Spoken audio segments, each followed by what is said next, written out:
एक छोटा सा गांव था। उस गांव में भादू नाम का एक आदमी रहता था। भादू और उसकी पत्नी बांस की टोकरियां बनाने का काम करते थे।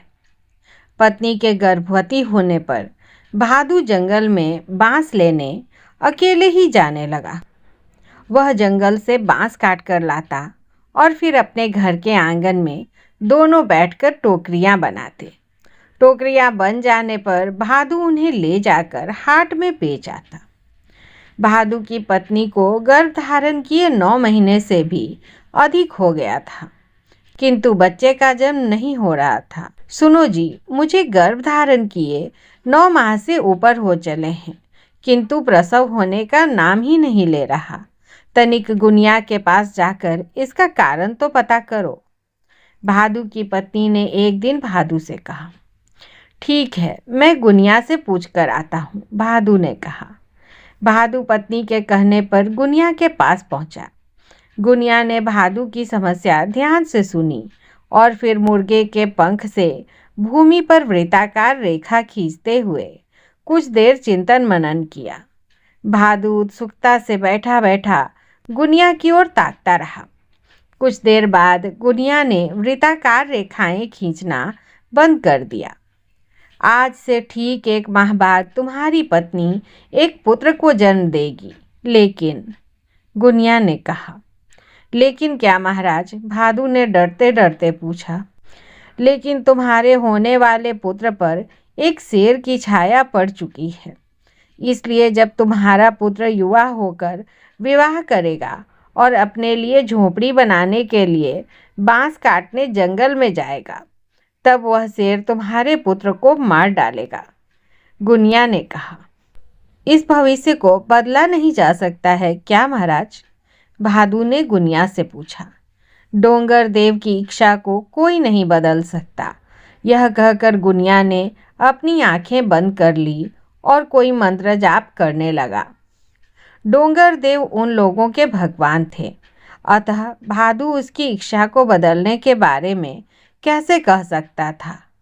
भादू ने गुनिया को प्रणाम किया और वापस अपने घर आ गया।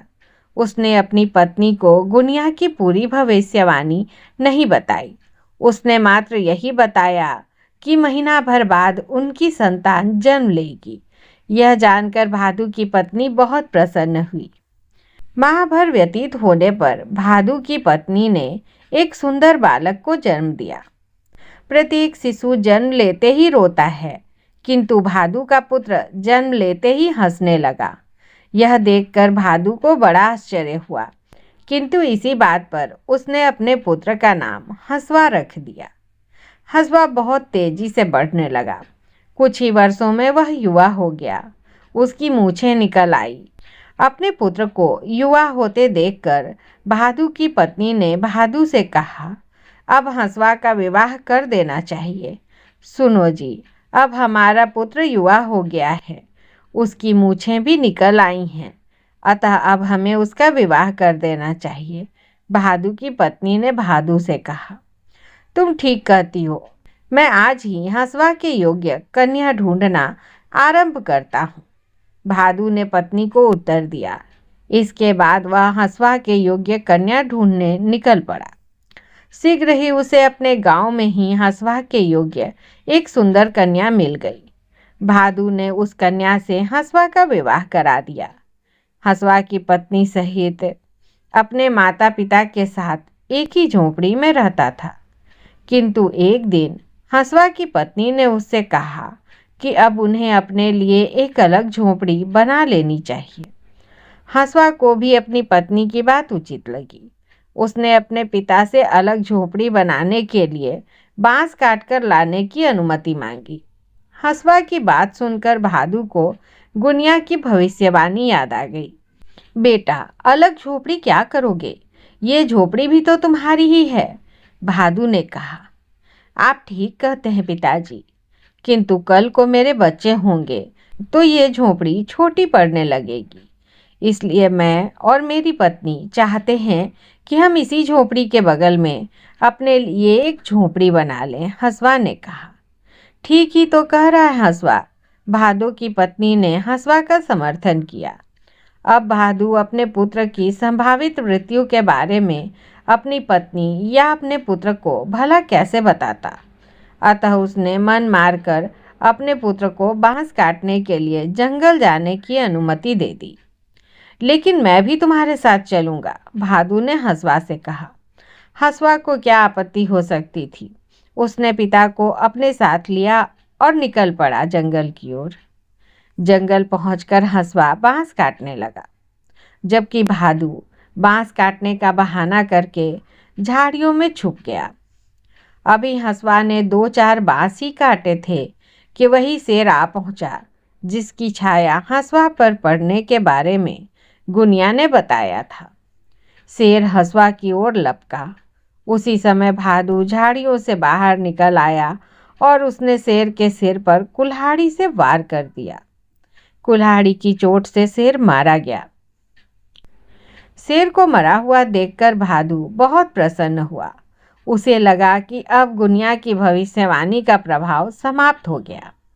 उसने अपने पुत्र को गले लगाया और उसे गुनिया की भविष्यवाणी के बारे में सच सच बता दिया। हंसवा अपने पिता के प्रेम और साहस को देखकर बहुत प्रभावित हुआ।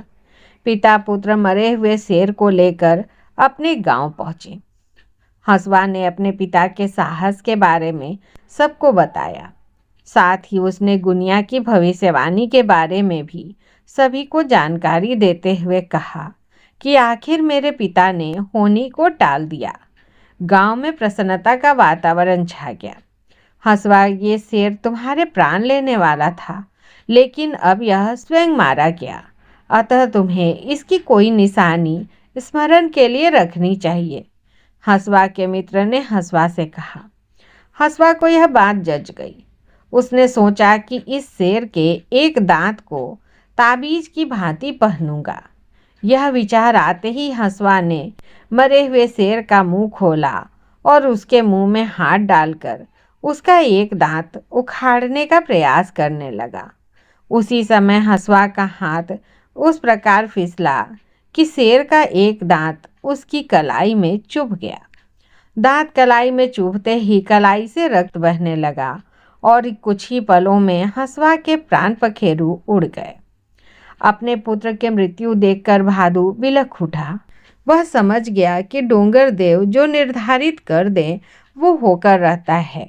जिस शेर के द्वारा हंसवा की मृत्यु सुनिश्चित थी, उस शेर के मर जाने पर भी उस मरे हुए शेर के दांत ने हंसवा के प्राण ले लिए। कुछ समय बाद हंसवा की पत्नी ने एक सुंदर बालक को जन्म दिया, जिसे भादु ने हंसवा का पुनर्जन्म माना और उसका लालन पालन करने लगा।